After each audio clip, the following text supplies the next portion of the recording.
myself wondering what did happen to the last 10. I ran away with my life, fast forward, never turn back again. It's kind of funny that the more we pass time, the more we need to set them rewind. And 19 was the year I had to leave you, but now I'm seeing all the signs. Is this really happening? I can't believe it's true. I'm just as surprised as you. Is this really happening? I can't be too sure, but one day I'll be yours again. Un salut à toi, routier passionné. On commence par l'exemple le plus dégueulasse pour moi. Tu vois, San Pedro de la Fonción de la Concepción de Jesus. Regarde, tu le vois là, avec son 4x4 Merco à 200 000. Le truc fait 500 chevaux. Il est lancé sur la bretelle, il est 1 km devant moi. Bon, je savais pas que les Espagnols étaient aussi cons que les Français sur ça. Mais c'est quand même... Enfin, je sais pas, c'est ridicule. Hein. Là, et puis c'est incroyable. Hein. Ou alors le mec n'a jamais mis le cul sur l'autoroute en Europe et il sait pas qu'un camion peut pas rouler plus vite que lui. Il était, regarde, il vient de passer là. C'est stupide quand même. Welcome to Aveyron. Bon, le Parisien derrière la citerne là, c'est pas un Aveyronnais. Regarde-moi cette tentative. Et là je me suis dit, ouais, il va se rabattre. Eh ben non. Bah les couilles. Hein. Alors le laitier, il a raison, il a rien touché, pas frein, pas accéléré. Mais à quel moment tu te lances là? Tu vois, si c'est pas d'être un peu la mort, ces types. Hein. Sortie d'Alban, direction Millau. Il y en a un au cul qui s'impatiente depuis longtemps. Alors il fait beau, la route est sèche, l'horizon est clair et dégagé. Ça n'empêche pas que lui, dans sa tête, c'est un peu brumeux. Et quand je dis lui, c'est la 3. Voilà, et là... Putain, j'ai dit 5 cm en plus, tu mordais le bas-côté et tu me faisais la vidéo du mois. Tonneau, pylône EDF, plus d'électricité chez Georgette, là, le carrossier. Et moi, j'avais un extrait super. Et j'allais sauver une vie. Ou pas. Bah oui. Là, on arrive sur une zone de travaux sur l'autoroute. La voie de gauche se rétrécit. Les panneaux te l'annoncent. Sur le conseil de bon nombre d'abonnés, j'ai vu que derrière, ils n'avaient pas l'intention de respecter les panneaux et le gabarit de mon ensemble. Du coup, ben, j'ai mis mon gros cul au milieu. Donc là, derrière à gauche, là tu le vois pas. Un jour peut-être, hein, je m'équiperai d'une caméra qui regardera derrière. Là derrière, putain. Et ta sonne, tu comptais aller où? Tu comptais faire quoi? Puisque de toute façon, la voie de gauche est fermée. Mais non, il fallait passer devant le camion. Je sais pas, c'est même plus de la répétition, c'est de l'acharnement. C'est incroyable. Regarde bien là, dans l'autre sens, c'est là que c'est la raffinerie de Frontignan. La route, c'est une avenue en Ukraine en plein centre de Kiev. Regarde le conducteur du camion poubelle qui arrive à 200 à l'heure. Boing, boing, boing. Non mais juste par respect pour ton camion et au moins pour tes lombaires. Ben non. Les mecs, vas-y, fini parti, j'ai fini, je rentre. Voilà. Et puis je te raconte pas le barouf pour les voisins. Regarde bien EDF, la Clio. Il est pas au courant. EDF au courant. Je l'adore celle-là. Il a marqué céder le passage. Moi je touche rien là, je suis au régule. Voilà. Alors qu'encore une fois, voiture sur bretelle d'insertion, t'effleures la pédale un peu plus que ce que t'étais en train de faire, tu me passes devant sans problème. Non, ça vient au contact. La Clio, pourquoi faire? Mais après, encore une fois, là aussi, il n'y a pas de danger pour moi, pour personne. Mais pourquoi? Parce que si je suis flic, je peux le verbaliser.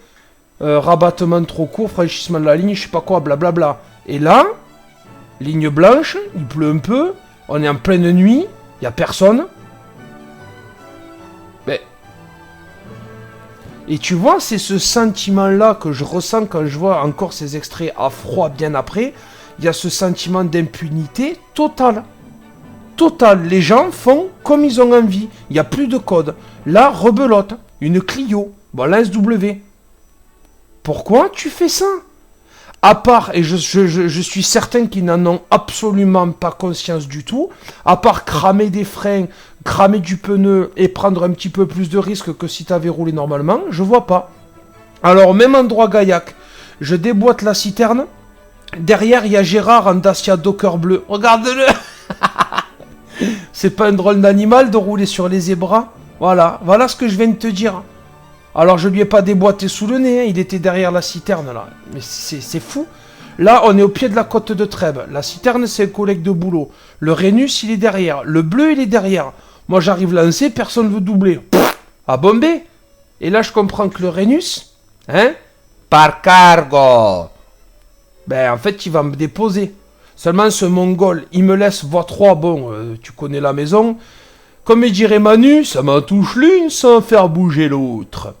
Là, il s'envole. Je me suis dit, mais quel teubé. Donc pendant qu'il se rabat, moi je finis de dépasser le collègue avec le Merco et la carburant. Tu dis bonjour au carburant d'en face et je me rabats. Mais pourquoi tu fais ça? Il y a un théorème de Rhenus à se comporter comme un anu? Je sais pas. C'est incompréhensible. Là, on est pareil en pleine nuit, rocade de Castres, RAS dans le Talweg, tout va bien. Juste avant et juste après là, il peut me doubler. Ça reste en plein phare. Ah, ça te double agneau blanc, je veux dire. Là, on est échangeur Croix-Sud. Regarde bien le Van Overvelde, là. Moi, je me rabats pour partir direction Toulouse à 61. Le Van Overvelde, puisque je me suis rabattu. Lui, il se rabat à voie 1. Il continue, c'est marqué sur sa bâche. Direction le Portugal. Et alors là, tu connais mon amour pour les bus. Un peu plus précisément pour les Flixbus, Blablablus et Trou du Cutus. Regarde-le, le Flixbus. Regarde-le, il a pas le temps, lui. Il a du monde dedans. Je l'ai senti venir, donc je m'attendais à faire n'importe quoi. Regarde, il déboîte pour doubler le Van Overvelde. Regarde-moi ce coup de cul qu'il me met. Bon, là, pareil, hein, klaxon, trompe, tous, ils ont dû faire « Madre mia, c'est la merda, el bus !» Mais après, il se passe rien, tu vois, pas de... Pareil, hein, il n'y a pas de danger, machin. Mais si vraiment j'étais à ma place, je suis sûr il me change le rétro. Au moins la glace du rétro. Là, on est une seconde juste après, je rentre de Pêche-Loubat.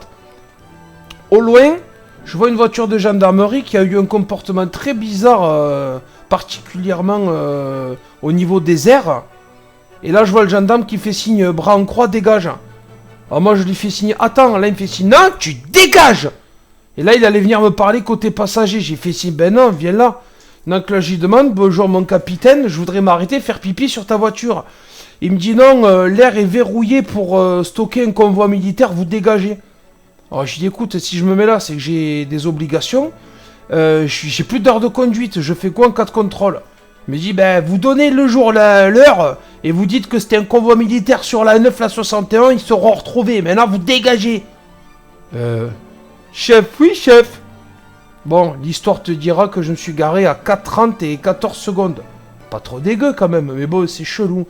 Regarde bien la DS3 rouge et la C3 grise. Bon, déjà, là, elles font un petit balai, elles sont parties ensemble sur la voie de droite chacune. Regarde bien la C3 grise. Sans contrôle, sans dire s'il te plaît, paf. La rouge, là, elle s'ameute. La rouge, elle me met un coup de frein. Là, j'ai cru que j'allais taper. Il est 17h, périph' de Toulouse. Là, je bloque les trompes. Elle me remet un coup de frein. Et elle me regarde en mode, wesh, mais qu'est-ce qu'il y a, frère, wesh. Et là, on dirait qu'en fait, elle sait pas. Accélère, freine, accélère, freine. Et en fait, là, j'ai passé une très très mauvaise journée. C'est la merde. Donc là, oui, je fais de la merde. Et toi, shérif de YouTube, je te vois derrière le platane. Tu vas me dire, ouais, conducteur hystéro au volant d'un 48 000 tonnes. Alors non, c'est 44 000 kilos, déjà.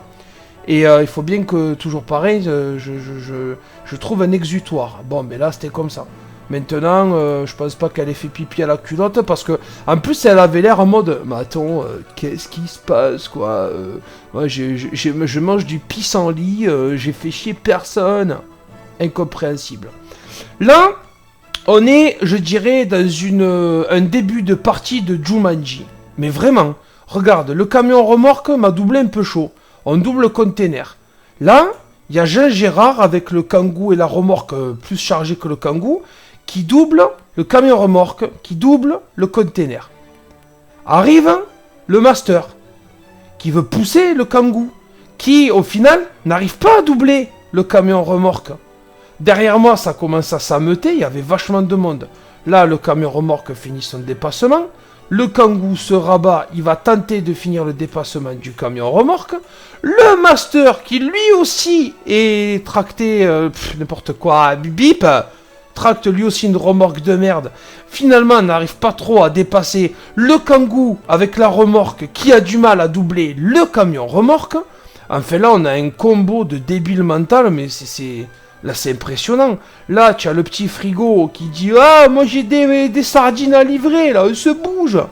Là, une espèce de capharnaüm sur le bitume, là. Là, je te jure, à ce moment... Enfin, moi, perso, ça me fait rigoler.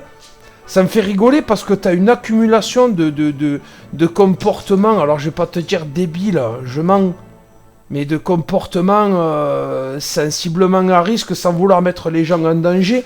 Mais de comportements un peu bébêtes et... En fait, les gens n'ont pas conscience du risque qu'ils représentent et qu'ils font prendre aux gens. Et c'est en ça que la route de nos jours, ça devient... Ouais, j'aime cette expression, là. C'est Jumanji tous les jours. Mais c'est un miracle qu'on n'ait pas... Alors là, ouais, pareil, cerise sur le pudding, le bus voie 3. Alors, j'ai appris il n'y a pas longtemps, ils ont le droit, ils sont pas considérés poids lourds, transport de marchandises. Ça reste quand même impressionnant, notamment quand tu as un peu de monde comme ça. Et puis là, tu te doutes bien que si je meuble, ce sont les aléas du direct. Pour un professionnel comme moi, ça y est, au fait, j'ai envoyé mon CV à W9, j'attends le retour de Marie-Ange Casalta pour présenter 90 enquêtes, les perles de Bip-Bip. Donc là, nous arrivons sur ce que j'appelle un piment. Il va apparaître dans pas très longtemps derrière le camion remorque. Alors sur le coup, j'ai cru qu'il y avait un carton parce que de loin, je vois des gyros orange. Et je me suis dit, bon, il y a un pépin, ça va taper, qu'est-ce qui va nous arriver encore? Non, c'est Arthur, là, un pêcheur de 7 qui a sorti le bateau de la marina. Il n'y a pas de plaque, il n'y a pas de gyro, il n'y a pas de signalisation. Le mec est à 40 km/h sur autoroute. Normal. Donc là, je le déboîte, je le bourrine comme un porc. Regarde-moi cet attelage dégueulasse, vraiment ça. Et juste là-dessus, 2 fourgons en intervention sur le Vabeurus qui a éclaté. Tout va bien dans le meilleur des mondes. Là, bon, la violence n'apparaît pas peut-être bien à l'écran, mais c'est vrai que ça a été une période de 2 minutes, 3 minutes assez chargée, assez intense. Mais quand t'es au volant, voilà, tu le sens comme ça. Comme d'hab, mon ami, ne respecte rien, mais respecte tes routiers, s'il te plaît. Allez, bonne roulade.